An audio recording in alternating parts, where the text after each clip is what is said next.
The field is quiet now, not the peaceful quiet of a country meadow, but the heavy, wet silence that follows catastrophe. The kind of silence where you can hear the blood dripping from broken armor into the mud. Across 600 yards of churned earth, bodies are stacked 3 deep. French knights in polished plate, worth more than a peasant's lifetime wages, lie face down in the muck, drowned in inches of water. The banners of Orleans, Brabant, and Agincourt, some of the most powerful houses in Europe, are trampled into the filth, soaked in the blood of their bearers. A lone English archer walks through the carnage. His name is Thomas Erpingham's man. We don't know his real name because history rarely records the peasants who change it. He's pulling arrows from corpses. Each shaft costs money. Each shaft took hours to craft. He cannot afford to leave them. His boots squelch in the mixture of mud, blood, and human waste. The smell is copper and rot, and the sharp tang of spilled intestines. Crows are already circling. By tomorrow, they will own this valley. This man, this unnamed bowman, has just participated in the most lopsided victory in medieval military history. 4 hours ago, he was certain he would die. Now 10,000 French soldiers are dead. The English have lost, perhaps 400. How did this happen? How did a starving, disease-ridden army of 6,000 men, most of them peasant archers, annihilate the cream of French nobility? The answer lies not in luck, not in divine intervention, but in a brutal combination of psychology, terrain, and a weapon the French fundamentally misunderstood. If you want to understand how underdogs shatter empires, you need to understand Agincourt. Subscribe to Narrate Hist Arena and join us in the mud. This is where legends are forged. August 13th, 1450, 11:23 a.m. Southampton, England. 10 weeks before the massacre, King Henry V stood on the deck of his flagship, the Trinity Royal, watching 1,500 ships fill Southampton Harbour. He was 28 years old, thin-faced, intense. A scar from an arrow wound at the Battle of Shrewsbury cut across his cheek, a permanent reminder that kings bleed like anyone else. Henry carried a psychological burden that shaped every decision he made. Legitimacy. His father, Henry IV, had seized the throne from Richard II. The Lancastrian dynasty was built on regicide. Half of England's nobles whispered that the crown sat on a usurper's bloodline. Henry V needed a victory so overwhelming, so divine in its totality, that no one would ever question his right to rule again. This is the concept medieval historians call trial by combat writ large, the belief that God himself decides the outcome of battles. If Henry won in France, it meant God approved of his kingship. If he lost, it meant his family's sin had caught up with him. He wasn't invading France for land alone. He was invading to prove that God was on his side. The fleet carried 12,000 men, 2,000 men-at-arms, knights and professional soldiers in full plate, and 10,000 longbowmen, commoners recruited from the villages of Wales, Cheshire, and the English shires. Their destination, the port city of Harfleur, at the mouth of the Seine. The plan was simple. Capture Harfleur, use it as a base, March on Paris. The plan immediately fell apart. Harfleur surrendered after a 5-week siege, but the victory was hollow. Henry's army had been ravaged by dysentery. The disease struck fast and showed no mercy. Knights and archers alike suffered violent diarrhea, dehydration, and fever. Men collapsed in their own filth, too weak to stand. By the time the city gates opened, Henry had lost nearly 5,000 men, not to French swords, but to their own bowels. He now commanded barely 9,000 soldiers. 3,000 of those were too sick to fight. His advisers urged him to sail home. The campaign was over. Honor had been satisfied. Harfleur was English. Henry reused. Here is the decision point that would define the battle.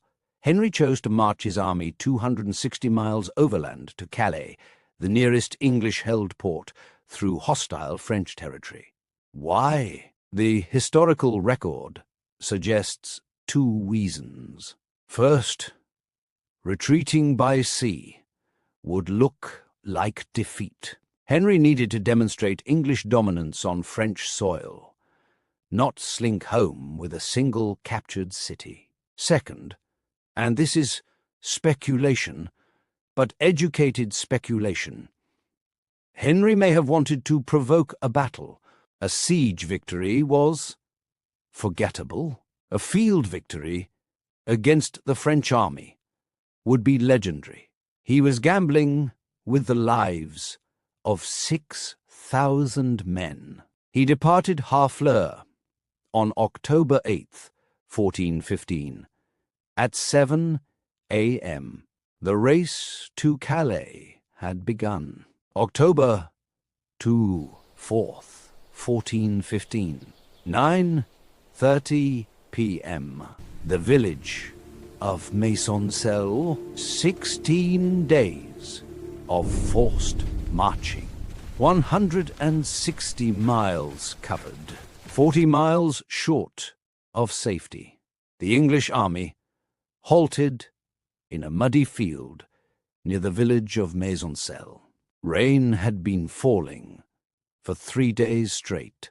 The roads were rivers of thick, grey clay. Every step was a negotiation with the earth. The men had eaten their last rations 2 days prior. They had been surviving on nuts, unripe berries, and desperation. And blocking the road to Calais, spread across the valley ahead, was the entire French army. 25,000 men. Henry's scouts had been tracking the French force for days, watching it grow as lords and their retinues joined from across the kingdom. The Dukes of Orleans, Bourbon, and Bar. The Counts of Eu, Richemont, and Vendôme. The Constable of France himself, Charles d'Albret. This was not merely an army. It was a social event. French nobles had ridden for days to be present at what they believed would be the public humiliation of the English king. Some brought extra horses to carry the ransoms they expected to collect. Others brought ceremonial armor, more suited for tournaments than combat. The French understood war as a business transaction. Knights captured knights. Ransoms were paid. Honor was satisfied. Nobody of importance actually died. They had no concept of what they were about to face. Across the valley, the French camp erupted in celebration. Wine flowed. Musicians played. Nobles toasted to tomorrow's victory. In the English camp, Henry issued a single order: silence. No fires except what was necessary. No talking above a whisper. Any man caught making noise would lose his horse and armor, a sentence of financial ruin. The English sat in the darkness, rain dripping down their necks, and listened to the French laughter echoing across the fields. Henry walked among his men. He did not give grand speeches. He simply made himself visible. A king sharing their suffering, their cold, their fear. At 11:47 p.m., Henry knelt in the mud and prayed. What did he pray for?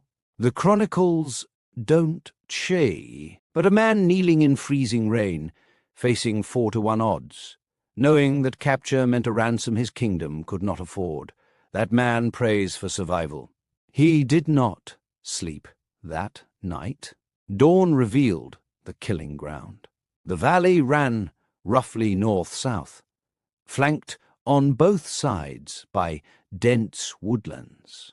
At its widest point, the open ground measured barely 900 yards across. At the narrowest, where the two armies would meet, it squeezed to under 400. This is the geographical factor that determined everything. The French army was built for open field dominance. Their 10,000 dismounted knights were meant to smash through enemy lines with sheer mass. Their 4,000 cavalry were meant to sweep around the flanks and encircle the enemy. Their 6,000 supporting infantry and crossbowmen were meant to exploit gaps. None of these tactics work in a bottleneck. Henry understood this immediately. He positioned his army at the narrowest point of the valley, his flanks anchored by the tree line. The French could not go around him. They could only come through him. He arranged his forces in a single line, men-at-arms in the center, longbowmen on the wings. The archers hammered sharpened wooden stakes into the ground at a 45-degree angle, points facing outward, a barrier against cavalry. The French formed 3 massive divisions, stacked one behind the other like waves waiting to crash. For hours, neither side moved. The French were waiting for the English to starve, to collapse, to surrender. Henry was waiting for the mud to dry. Didn't. At approximately 11 a.m., Henry made his second critical decision. He ordered the advance. The English line, 6,000 exhausted, starving men, marched forward across the muddy field. The longbowmen pulled their stakes from the ground, advanced several hundred yards, and replanted them within killing range of the French lines. This was calculated disrespect. Henry was daring the French to attack. He was exploiting the one weakness that no French commander could control: noble pride. The French knights had been mocked by peasants. Archers, men who worked with their hands, men without titles or lands, had just challenged the flower of French chivalry. Honor demanded a response. Sir Cligny de Brebon, commanding the cavalry on the left wing, ordered the charge without waiting for coordinated orders. The right-wing cavalry followed moments later. 4,000 armored horsemen surged toward the English longbowmen. The English longbow was not merely a weapon. It was a system, a 150-year arms race that the French had consistently refused to acknowledge. A trained longbowman could loose 10 to 12 arrows per minute. Each arrow flew at approximately 180 feet per second. At close range, A bodkin point arrow could punch through chainmail and damage plate armor at the joints. 6,000 archers, 12 arrows per minute, 72,000 arrows per minute, filling the air. The French cavalry did not charge into a wall of archers. They charged into a storm. Horses screamed as arrows pierced their unarmored chests. Knights tumbled from their saddles into the mud. Those who kept their mounts found themselves impaled on the wooden stakes, thrashing, trapped. The charge collapsed within 200 yards. Surviving cavalry wheeled back, directly into their own advancing infantry, spreading chaos through the French lines. The French dismounted knights pressed forward, heads bowed against the arrow storm, visors closed. They could barely see, they could barely breathe. Each step sank 6 inches into the mud. Armor weighing 60 pounds became an anchor. By the time they reached the English line, they were already exhausted. And then the second French wave. 6,000 more men-at-arms slammed into the back of the first. This is the phenomenon of crowd crush. The men at the front could not advance because of English swords. The men at the back could not stop because of the mass pushing them forward. Knights were pressed so tightly together they could not raise their arms to fight. They suffocated, standing up. They drowned face down in 6 inches of mud. The longbowmen, their arrows spent, dropped their bows and drew mallets, axes, and knives. They swarmed from the flanks, light, mobile, vicious, targeting the gaps in French armor, armpits, groins, visors. This was not chivalric combat.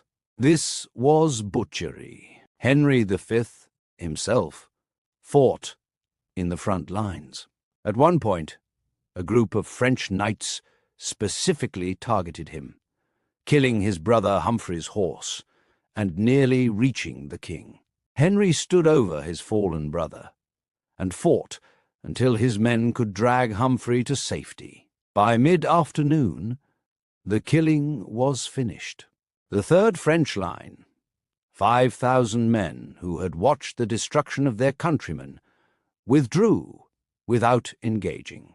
The field belonged to the English. 10,000 French dead, 1,500 captured, including the Duke of Orleans, who would spend 25 years in English captivity. English losses between 112 and 400, depending on the source. Subscribe to Narrate Hist Arena. History is full of moments that change everything. We find them, we tell them, we make sure they are never forgotten. Agincourt was not a miracle. It was the result of specific, replicable factors. Terrain denial. Henry chose ground that neutralized French numerical superiority. Psychological exploitation. He understood that noble pride would override tactical patience. Technological asymmetry. The longbow was a weapon system the French had refused to develop or counter for over 70 years. Unit cohesion.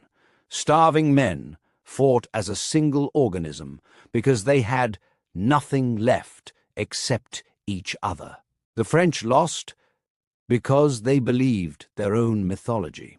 They believed that noble blood and expensive armor would always triumph over peasants with wooden bows. Agincourt proved them fatally wrong. Henry V rode home a legend. The Treaty of Troyes, signed 5 years later, made him heir to the French throne. He died of dysentery In 1422, the same disease that had nearly destroyed his army at Harfleur. His son lost everything he had won. But on October 25th, 1415, in a muddy valley in northern France, a king made of iron will and desperate men proved that history does not belong to the rich. It belongs to those who refuse to die. If this story gripped you, you need to see what happened at Crécy, the battle that first taught England the power of the longbow. Click here. Remember, the past is not dead. It is waiting. Narrate History Arena. We dig up the battles they buried.